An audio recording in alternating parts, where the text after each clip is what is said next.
ngrasake riyen sampeyan iku muring-muring kali sapa? Teko-teko kok muring-muring ka manusa kae. Sing irunge kaya sosis kae. Lha dikeprok sirahe modar kowe. Deng apa, Truk? Lah kurang ngopo-ngopo lho. Padahal padahal kurang ngopo-ngopo. Kok diunek-unekke. Tobat. Menungso ora tatan ora ngilo karo githoke. Diapure kaya ngono wis diajati ponokawane kok ngoyak-oyak karo Banowati. Kakang Mbok wonten menapa? Dimas ponokawanmu iki lho. Ponokanmu mlebu nang Taman Negara ing Ngastina. Dheweke nyangkrimi karo aku. Jarene basane krama aku ki sapa? Basane tresna kuwi apa? Basane kowe apa? Bareng kon ukurane kula tresna kan panjenengan. Terus ngoyak-oyak karo aku kae bedes rek kae. Petruk dalem Bapak. Tumindak apa? Kula mboten tumindak napa-napa. Bapak. Lah kok ana pelapuran kaya ngene? Petruk kula maju kene Ponokawan. Petruk aku butuh rembugan karo kowe.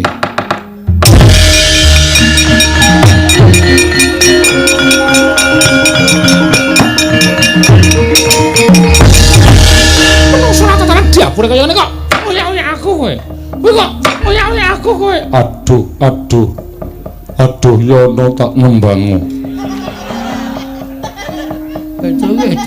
Petruk dalem. Kowe wani ngoyak-oyak Kakang Mbok Banowati. Mbok anggap Kakang Mbok Banowati kuwi sapa? Ponokawan ora ngira babar pisan yen to kowe ngorek-orek marang pasuryaning Janaka ora bakal ilang selawase urip. Kowe abdi sing kepiye dene kowe wani nyamah asmaning Janaka, kowe iblis lanat kowe.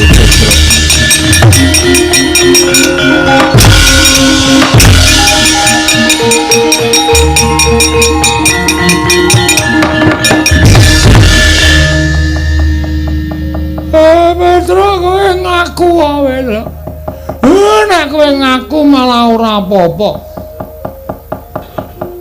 Kula mboten nindakaken menapa-menapa. Aduh iyung. Ndoro. Kula mboten nindakaken menapa. Terus Ndoro men suarane pindah niku mang tutuk indase nganti pecah. Men modar sisan sapenake dhewe. Petruk ora bakal tak gawe macak, mesti bakal tak sirnake kowe wani nyamah kelawan Kakang Mbok Banowati. Arjuna, Janaka aja ngawur Janaka.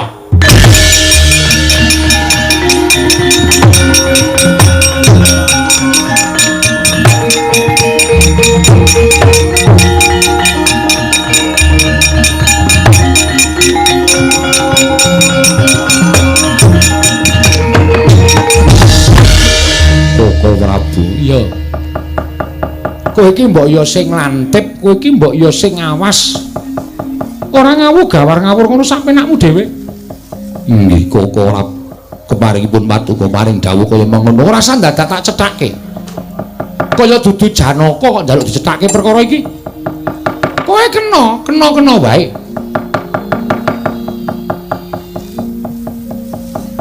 Mbok ditampa. Klonang. Ya ben kowe iki ngopo to? Kok dadak tak cethake iki ngopo? Kowe kudu ngerti tanggap karo lakon iki, ora usah dadak takon pun Kakang. Nggih. Kula Prabu ngestakaken dawuh. Yai Ratu, wonten dawuh mangke kula badhe midana aran Petruk. Estu ya Prabu. Yai Ratu kula mboten badhe selak. Oh inggih nek ngeten kula ngaturaken panuwun kundur. Mangke menawi kaderangan ingkang garwa menika mangke malah kriwikan dadi grojokan geguyon dari tangisan. Sameneika kundur. Petruk kurang ajar, mangke kula ngembari ngukum Petruk. Matur nuwun Kakang Prabu.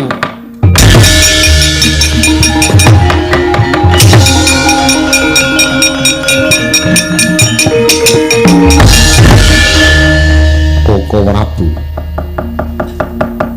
Nyuwun pengadilan, kula mboten narimakaken menawi Petruk menika nyamah dhateng Kakang Mbok Banowati. Ya, mengko aku sing ngadili.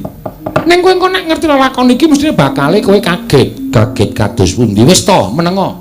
Mesti kaget.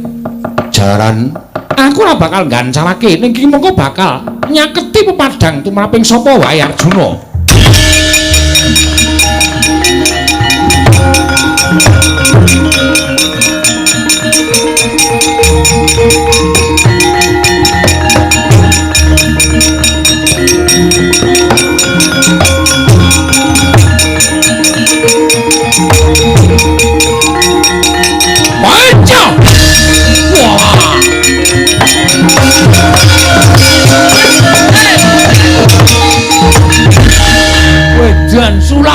piye iki? Piye iki Sinuwun? Wis ta Bagong menengo. Engko aku sing jarwake. Wah, lah kok elok tenan iki. Truk. Kok kabeh semaur. Lah aku Petro, aku ya Petro. Wah, jan mulane kok iki kisah keconangan saiki mula kok ken mau Petro nembang iris-irisan tilawe dadi iris-irisan wortel. Jebulno kaya ngono ta. Koko Prabu menika wonten menapa? Petro wonten dawuh kaya teng mburi. Oh iki. Petro wonten dawuh. Iki Petro kok wagumen omongane. Nggih, Sinuwun kok Sinuwun. Ayo teng mburi. Jejer kalian Petro menika. Iya ora apa-apa wong kowe iki ya ora ana apa-apane kok. Nggih. Ngestakaken dawuh. Wis, lajeng menika kaduk. Kula kok duwe anak Petro loro niku pun Semar menengo. Mar, bingkem cangkemmu. Omong wae ora. Aku ki dadi wong tuwa bingung kok anakku Petro kok loro. Wis to, kowe meneng wae. Kowe kok tak kandhani ngerti lakon iki Kakang Semar.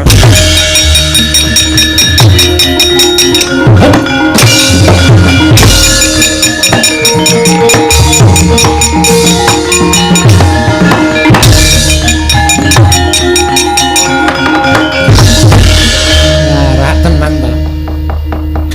Nek ora ngene iki ora rampung-rampung perkarane. Sowe. Nata Ndarawati, kowe sapa? Takon karo aku Bambang Surasekti. Wah, Bambang Surasekti. Iya. Niatmu ngopo? Goleki ratu Ngastina. Goleki wong-wong Ngastina bakal tak ajar. Ratu Angkara murka, watak budi Candala nista, watake nista budine Candala watu Angkara. Ratu Angkara murka, watake Candala, budine nista. Wis ngono wae rasa dadak wolak-walik. Ratu watak nista, budine Candala Angkara. Angkara murka, budi Candala, watake nista, budi Candala nista watake. Kowe iki lek dadi satria ora urung suwe to? Lho, urung suwe piye? Wis dilantik tahun 2016. Wong satria kok omongane kaya pelawak. Wah, edian kowe ngunekke aku luwak. Budhek meneh. Lho, ngunekke aku ora mangan gudheg. Lho. Oh lah, koplo bel. Bel jengkulmu mlocot. Apa rumah sama aku ora ngerti karo kowe ayo kowe salino. Kowe salino. Iki lakon iki nek kowe ora salin ora rampung-rampung. Lho, salin piye? Kowe iki Petro kok dadak werna-werna ora.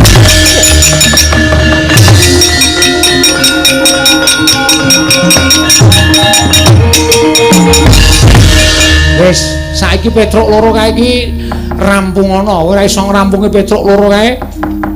Wis sing tak luputke. Semar, dengkulmu mlocot kuwi.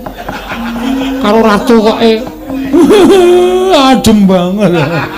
Nganti lali basa kula. Apa meng ademe kok lali basa? Semar dalem.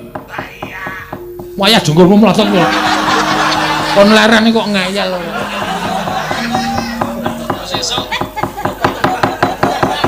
Iki anakmu sing tenanan Semar.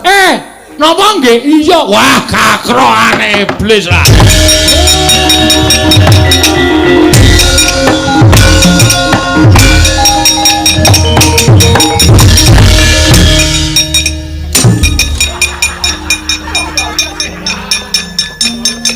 Jas kok ditutuki ora. Badut kowe. Ora omong-omong ki mau kok mulang kok garing karo Bagong bingung.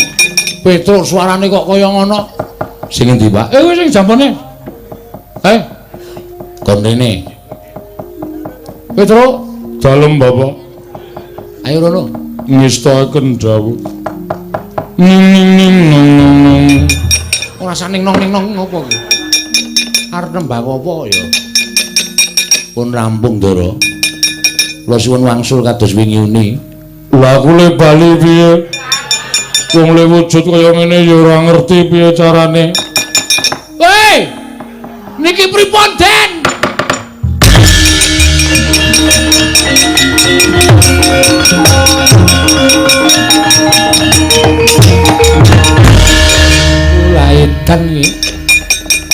Sutradarane kowe to. Sutradara ya. Iya wae aku wae cah gendeng ora. Mula kok sapa-sapa didadekke Petruk wong edian taun ora. Iki sapa? Iki kakangku. Kakang Antasena. Saedian njaluk dicothok kowe.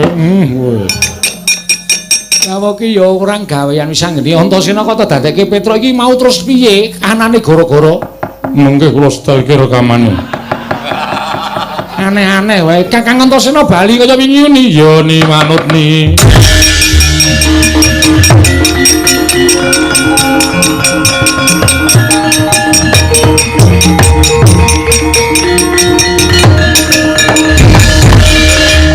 Wong edan, loro-loro niki pancen edan kabeh. Anak Pandhawa sing dugal kewarisan lah kok isa-isane gawe lakon. Iki lho menungsane. Aku nganti gembrobyos dadi Petruk. Ming gara-gara sak jame kaya dikunjara 40 taun rasane. Anggere ana pamundutan lagu aku setim ora tak waca. Ning nganti ana sing nyuwun sing nembang Petruk cilaka to. Antasena bali, ya. Matur nuwun ya, Kang. Ya. Matur nuwun nggih, Den. Ya, sune rasa aneh-aneh, Truk. Aku gah sune dadekke kaya kowe moh aku. Sekali-sekali dadi kaya kula. Moh. Saya edan meneh malah. Aku bali ya, Pak Di. Iya, sing ati-ati ya, Nggih. Ya.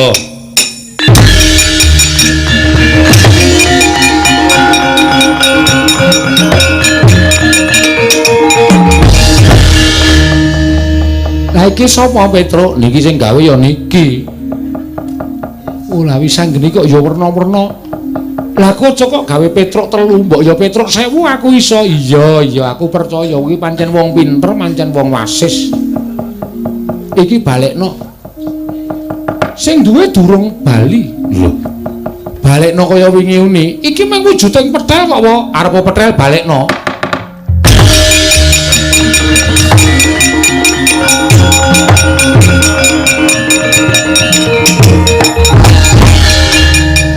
Petel nek kowe isih seneng melu aku mantuka larak ngono. Wis gak dicupuk ora dienggo lucu wis gak dicupuk ya. Engko kowe iso nglabuhi aku mantuka larak ngono. Wong ming petel kok gayane kaya iso. Weh, petel niku arep kaya ngono urip e. Oh, Petruk lah kok ora seragam. Engko ndak dikira ora kompak. Wah, kudu seragam. Heeh. Wis. Wis anggene kowe bali yo. Iya, Adik. Ngaturke panuwun. Iya, wis kono mak bali yo. Iya. Sesune ora usah gawe werna-werna. Lah aku disambati Petruk, jare Petruk ngimpi arep dipateni karo wong. Monggo sing mateni Petruk kuwi nuwun sewu, iki nek ora sampeyan sing nrenggalangi ora bakal rampung. Lho, sing arep mateni Petruk sapa? Bapa Jodipati. Kowe lah dalah kowe bali tak rampungane Werkudara.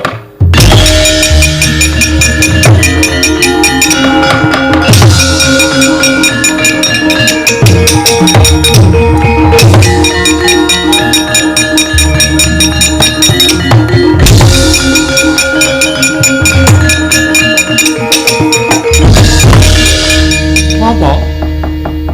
Petruk ndi? Iki apa? Karepmu? Tak gowo ning Astina. Arep tok nggo ngopo? Dienggo syarat Syarat apa coba aku tak ngerti. bakal nggonku entuk kanugrahan. Kanugrahan apa? Ngelmu. Ngelmu saka sapa? Bapa guruku. Bapak gurumu sapa? Wah, diuyak wae. Ayo ngaku. Sapa? Cerewet. Tak pateni kowe. Welane iso mbok monggo. Ning kudu iso nglangkahi kuwandane Nata Ndrawati. Sing kandha sapa? Wah, tak kira sampeyan iki mbelani kula ya. Senengane kok njur kon nglangkahi kuwandane wong liya iki kok iki apaku. Ning ana apa kaya ngono tak ewangi Petruk. Alhamdulillah. Diwangi sun. Petruk arep tok nggo tumbal. Yo, Kowe arep dijoli apa? ngelmu, Ngelmune apa aku tak krungu? sastra, minulya, sastra mulya, memayu ayuning bawana, babar kamulyaning jati. Wis sing kandhaya ngono sapa? Ora cengengesan kowe. Kowe ngece aku. Lho, ora ngece kuwi takon karo kowe. Sing ngucape ngelmu kaya ngono mau sapa? Durna bapakku.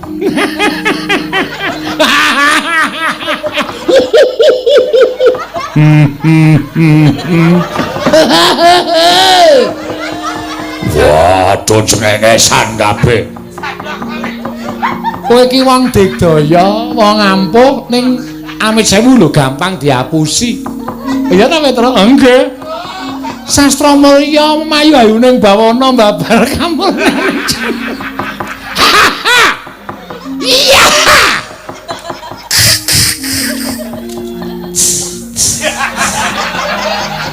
Wah. Ndara Janaka ning guyu rebel. Kok isa-isane nglakoni. Ngowo kowe guyu. Kowe tak omongi lho, iki kok karane Begawan Durna kuwi ngelmu apa aku tak takon? Jangkeping. Ngelmu kasampurnan. Karo ngelmu sangkan paraning dumadi kudu ana ngelmu sastra mulya. Memayu ayuning bawana babar kamulyaning jati. Wis aja tok sebut meneh. Aku ndak guyu. Kowe iki ngelmu ora ana kuwi mung karangane Begawan Durna kok kowe iki manut kowe iki piye to, Durna? Nganti saka manut karo Begawan Durna, kowe mentala mateni karo Petruk. Karepmu piye aku tak takon? Ngelmu sastra mulya memayu ayuning bawana babar kamulyaning jati kuwi ora eneng. Jarine Durna eneng. Kowe iki gampang diapusi. Lah kok terus mung perkara ngelmu kowe mentala arep mateni Petruk, Petruk arep tok jolke ngelmu, nek Petruk apa ngelmune kuwi tenan kowe gelem dipateni ya, Truk? Mboten. Lho. Edan kowe. Ah sampean wae ya ora kompak kok. Pembalasan kok ya. Purun. Nah, krungu dhewe to.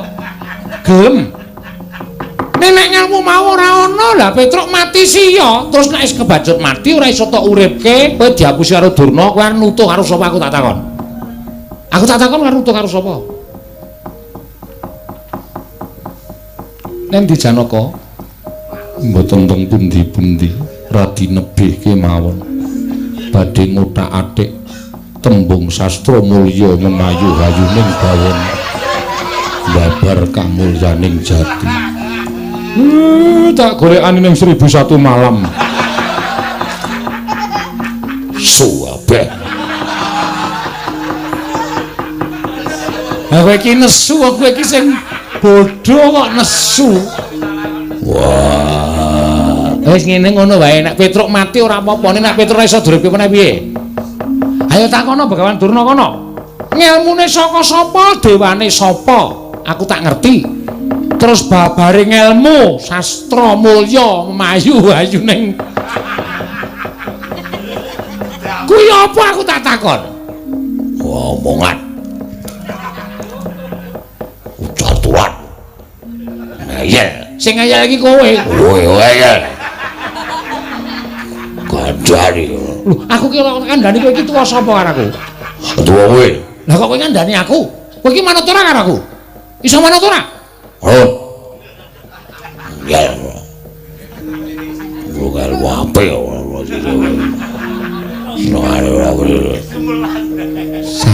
sastra dasmu.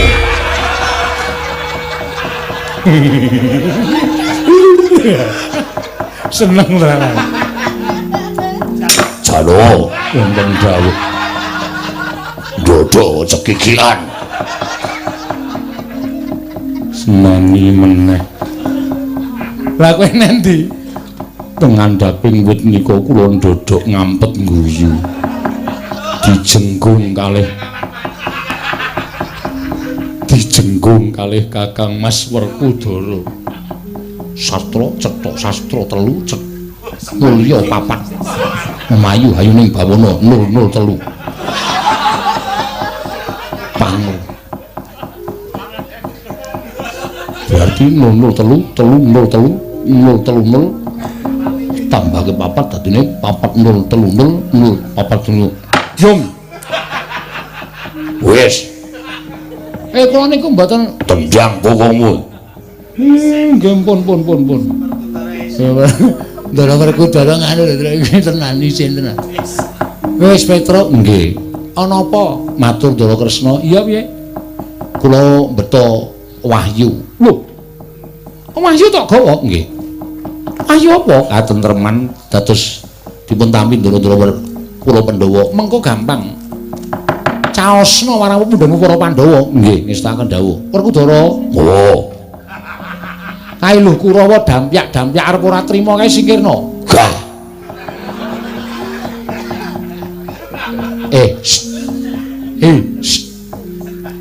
ngopo Ndara Kresna niku mundhan panjenengan. Kon ngresiki Kurawa. gah oh ki sabu kon resiki dhewe Iki ora ngajar sampeyan tak andake Sinun Ndarawati.